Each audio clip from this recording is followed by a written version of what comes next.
அன்பு நண்பர் சானவாஸ் அவருக்கு கொஞ்சம் ஞாபகப்படுத்த விரும்புறேன். பாடா பானைக்கு பிறந்த பன்னி என்ன டேப்பே இல்லாம ரோட்ல அளக்குற ஆட்டிட்டு வந்து நிக்கிற. எத்தனை ஒரு பஞ்சாயத்தடா முடிச்சு வச்சு பாரு. நமக்காக அம்மட்டு போலும் பிள்ளை குட்டியோட வெயில்ல காத்து கிடக்குறாங்களே. மக்கள் நல கூட்டணியை உருவாக்கிய போது நீங்கள் சொன்ன வாசகத்தை இன்றைக்கு சொல்லுகிறேன். திமுகவும் அண்ணா திமுகவும் கட்டுவிரியனும் கண்ணாடி விரியனும் என்று சொன்னார். யார் கட்டுவிரியன் யார் கண்ணாடி விரியன் என்று திருமாவளவன் சொல்லவில்லை. நான் இன்றைக்கு சானவாஸ் அவர்களை பார்த்து கேட்கிறேன், திமுக கட்டு விரியனா கண்ணாடி விரியனா சொல்லிட்டு போயிடணும். பதில் கேட்கிறாயா? அதவே எடுக்கிற முடிவெல்லாம் நமக்கு சாதகமாட்டாயா இருக்கு. இன்னொன்று, இந்த தேர்தலில் அனைத்து இந்திய அண்ணா திராவிட முன்னேற்ற கழக கூட்டணியில் நாங்கள் வாங்கக்கூடிய இடத்தில் பாதியை விட ஒரு இடம் கூடுதலாக வேண்டாம். நாங்கள் வாங்கக்கூடிய எண்ணிக்கையில் பாதி இடத்தை நீங்கள் வாங்குங்கள். இந்த அரசியலை விட்டே நான் விலகுகிறேன். வருவீங்களாடா? ஆம்பளையா இருந்தா வாங்கடா. இந்தா வந்துட்டேன் ராசா. இப்படி கத்தி கத்தியே அவனை வர வச்சிட்டியே மாமா. இனிமே அவன் கால்ல விழுந்து கெஞ்சி கேட்டாலும் போக மாட்டானே. சவால் விடுகிறேன். நாங்கள் வாங்குகிற தொகுதிகளை விட நீங்கள் ஒரு தொகுதி கூட வாங்கி விட்டால் நாங்கள் அரசியலை விட்டே போயிடுறோம். பாலு அவர்கள் தொடர்ந்து அரசியல்ல இருக்கணும். இதுக்காகலாம் கோச்சிக்கிட்டு நீங்க வந்து போக வேண்டியதில்லை. யார் அவன்? எப்படி பார்த்தாலும் நம்ம போயிடாம. நண்பர் என்ன சொன்னார்னா, இல்ல பாலுலாம் அரசியல் விட்டு போக கூடாதுன்னு சொன்னார். ஏன்னா அடிக்கடி என்ற சண்டை போறதுக்கு ஒரு ஆள் வேணும் அவருக்கு. அதனால என்ன சொல்றாரு, ஏய் ஃபூல், அவன் நம்மள கலாய்க்கறான்டா. இது கூட தெரியல, நீங்களே என்ன கலாய்க்கிறீங்க. 5 வருடம் ஆதரவு கொடுத்து திமுகவை ஆட்சியில் அமர்த்திய கட்சி பாட்டாளி மக்கள் கட்சி. எவன் சொன்னா? நானே சொல்லிட்டேன். யாரை பார்த்து? பெரிய கட்சி சிறிய கட்சி. அடுத்த ரவுண்ட் சானவாஸ் வருவாரு, பதில் சொல்லிட்டு தான் போகணும். செஞ்சுட்டா போச்சு. அதுல பாலு ரொம்ப கேள்விகளை காரமா கேட்டார். யார் பெரிய கட்சி? 2021 தேர்தலில் அதிமுக கூட்டணியில் 23 தொகுதிகளை பாமக பெற்றது, 5 தொகுதிகளை வென்றது. திமுக கூட்டணியில் 6 தொகுதிகளை விசிக பெற்றது, 4 தொகுதிகளை வென்றது. இவன் கால கழுவி அந்த தண்ணியை நீ குடி, அப்போது உனக்கு புத்தி வருதான்னு பாப்போம். 2024 தேர்தலில் பாஜக கூட்டணியில் 10 தொகுதிகளை பாமக பெற்றது, திமுக கூட்டணியில் 2 தொகுதிகளை விசிக பெற்றது, பாமக 10 தொகுதிகளும் தோல்வி அடைந்தது, விசிக வாங்கிய 2லும் வெற்றி பெற்றது. யார் சார் பெரிய கட்சி? டவுலுண்டு ஆங்கறதாண்டா அவ்வளவு பெரிய கப்பலே நிறுத்துது. ஒன்றை சொல்லுகிறேன். என்னடா சொல்ல போற?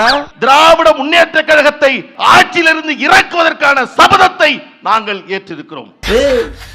சபதம் போடுறோம்பா, நடத்தி காட்டுவோம். நான் கேட்கிறேன், இந்த நாங்கள் வாங்கக்கூடிய இடத்தில் பாதியை வாங்கவில்லை என்று சொன்னால் அரசியலை விட்டு விலகுகிறேன் என்று நான் சொல்லுகிறேன். தன்மானம் உள்ளவர் சானவாஸ் அவர்கள். பாதியை விட குறைவாக வந்தால் நான் சட்டமன்ற தேர்தலில் போட்டியிட மாட்டேன் என்று சானவாஸ் அறிவிக்க தயாரா? உனக்கு என்னப்பா, நீ பைத்தியம், நீ என்ன வேணாலும் பேசலாம், நாங்க அப்படியா? இதற்கு முன்பாகவே சானவாஸ் அவர்களுக்கு ஒரு கணக்கு தீர்க்க வேண்டியது எனக்கும் அவருக்கும் உண்டு இருந்தது. இது போன்று ஒரு தொலைக்காட்சிக்கு சென்றேன். ஒரு வார்த்தை கூட எனது அன்பு சகோதரர் சானவாஸ் அவர்களை பற்றியோ விடுதலை சிறுத்தை பற்றியோ ஒரு வார்த்தை கூட நான் பேசவில்லை. ஆனால் அவர் எனக்கு பிறகு பேச வந்தவர் முழுக்க முழுக்க பாட்டாளி மக்கள் கட்சியை மட்டுமே பேசிவிட்டு, என்னை பற்றி மட்டுமே பேசிவிட்டு, அதை எடுத்து சமூக வலைதளங்களில் போட்டு, நான் ஒரு முளை கயிறு தருகிறேன், அதை வாங்கி கொண்டு போய் ஒத்த புளிய மரத்தில் தூக்கில் தொங்குங்க. சானவாஸ் தமிழகத்தினுடைய ஹீரோவாகவே மாறிவிட்டார். ரொம்ப வயிற்றுச்சல் புடிச்ச ஐராயிரானே, கல்யாணம் பண்ண விளங்குமா? ஒரு 15 வருஷமா விவாதங்கள்ல பேசிக்கிட்டு இருக்கேன். அந்தந்த விவாதம் முடியும் போதே அந்த விவாதத்தோட நம்ம அடுத்த வேலைக்கு போயிடுறோம். ஆனா ஒரு விவாதத்தை இன்னும் நினைவுல வச்சு அது இன்னும் மிகப்பெரிய தாக்கத்தை ஏற்படுத்தி இருக்கிறது அப்படிங்கிறத இந்த விவாதத்தில் நான் புரிஞ்சுக்கிட்டேன். நீங்க அடிச்சதுக்கு அப்புறம் வேற எவன் அடிச்சாலும் அதை தாங்கக்கூடிய ஒரு சக்தி வந்துருச்சு அந்த உடம்புல. அப்படி ஒரு அடிடாது. ஈழத் தமிழர்களை கொன்று குவித்த காங்கிரஸ் பேர் இயக்கத்தோடு ஒரு நாளும் ஒட்டுமில்லை உறவுமில்லை என்று சொன்னவர் யார்? நீயே சொல்லு. உங்கள் தலைவர் தானே. ஒன்னோடச்சி இல்ல. யாரோடு அமர்ந்திருக்கிறீர்கள்? ஆமா, இப்ப என்ன அதுக்கு? அவர் கேட்டார், காங்கிரஸை ஒழிப்போம் என்று சொல்லிவிட்டு காங்கிரஸோடு அணி சேர்ந்திருக்கிறீர்களே. ஆமா, நாங்க ஈழத்துல போய் தேர்தல் நிக்க போறது இல்லையா, நாங்க இந்தியால நிக்கிறோம். இந்தியால எங்களுக்கு பிஜேபியா காங்கிரஸா யாரோட சேர்றது? புரியுற மாதிரி சொல்லுங்க சார். புரியலையா? காங்கிரஸ் ஒருபோதும் சேரி மக்களின் குடிசைகளை கொளுத்தாது. காங்கிரஸ் ஒருபோதும் ஆணவ கொலைகளை ஆதரிக்காது. காங்கிரஸ் ஒருபோதும் தலித் அல்லாதோர் கூட்டமைப்பு நடத்தாது. நாங்கள் சந்திக்கக்கூடிய பிரச்சனைகளுக்கு உடன் வருகிற கட்சியாக காங்கிரஸ் இருக்கிறது. அப்ப நாங்க அதை பார்த்து தான் முடிவெடுக்க முடியும். தேர்தல் ரீதியில பாமகவுடைய சேர முடியும்.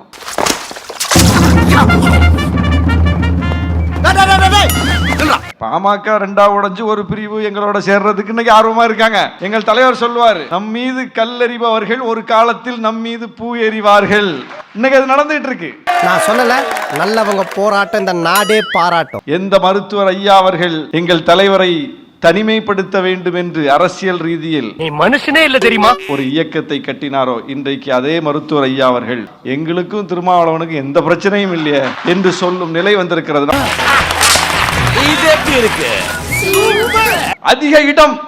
அதிக இடம்னா நாங்க என்ன பண்ணணும்னா, எந்த கூட்டணியில இடம் பெறாம பாமக மாதிரி கடைசி வரைக்கும் இருக்கணும். நடுவுல அங்கேயும் பேசணும், இங்கேயும் பேசணும். பிஜேபி டைம் பேசு, ஏடிஎம்கே டைம் பேசு, முடிஞ்ச திமுக டைம் பேசு, எங்க நமக்கு பேரம் படியுதோ அங்க முடிவெடு. இந்த அரசியல் செய்யறதுக்கு ஒரு திறமை வேணுமா?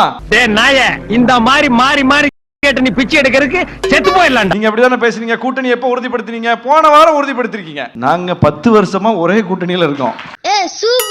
இந்தியால எந்த கட்சியாவது தேர்தலுக்கு முன்னாடியே அல்லது நிரந்தரமான ஒரு கொள்கையை வச்சு இந்த கட்சியோட நான் சேர மாட்டேன், இந்த கட்சி கூப்பிட்டா நான் போக மாட்டேன், இப்படி அறிவித்த ஒரு கட்சியை சொல்லுங்க சார்.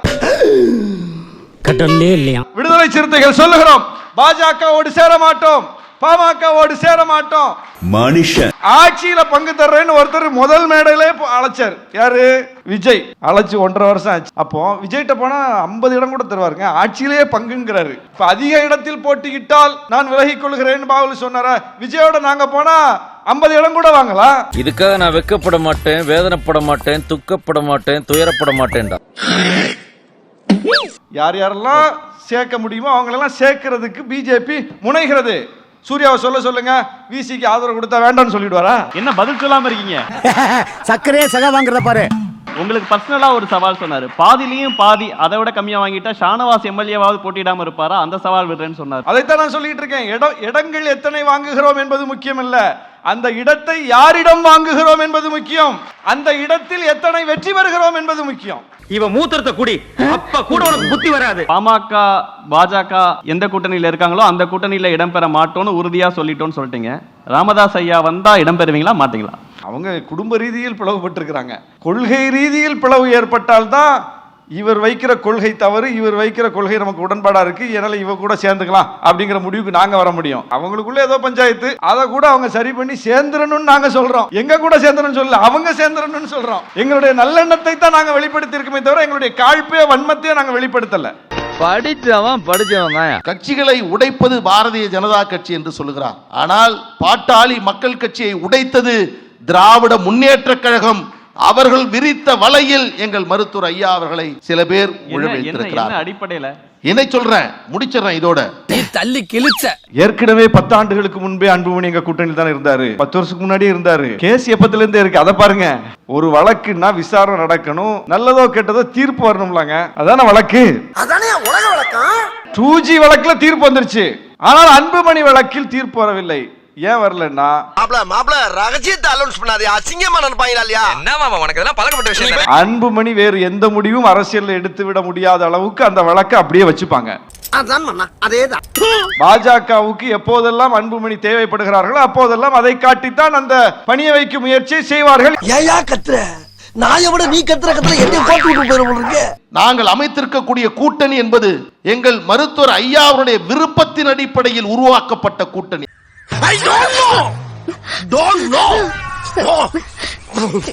அந்த விருப்பத்தை அன்புமணி ராமதாஸ் அவர்கள் நிறைவேற்றி இருக்கிறார்கள். I know. What, yeah? I know. I am your best friend. Okay, okay, okay. தமிழ்நாட்டில் அடுத்து அனைத்து இந்திய அண்ணா திராவிட முன்னேற்ற கழகத்தினுடைய ஆட்சி வரும். தனி பெரும்பான்மையுடன் அதிமுக ஆட்சி அமைக்கும்.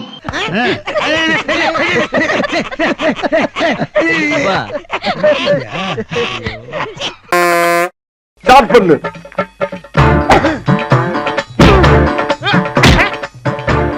இங்கிட்டு வா. அப்படியா அப்படியா. பிடைக்கலடி மண்டல மட்டும் அடிச்சிடாத குலக்கேசல் உள்ள போயிருவேன். சரியா? உங்க வீட்டு பிள்ளையா நினைச்சு எல்லாரும் என்னை மன்னிச்சிருக்க.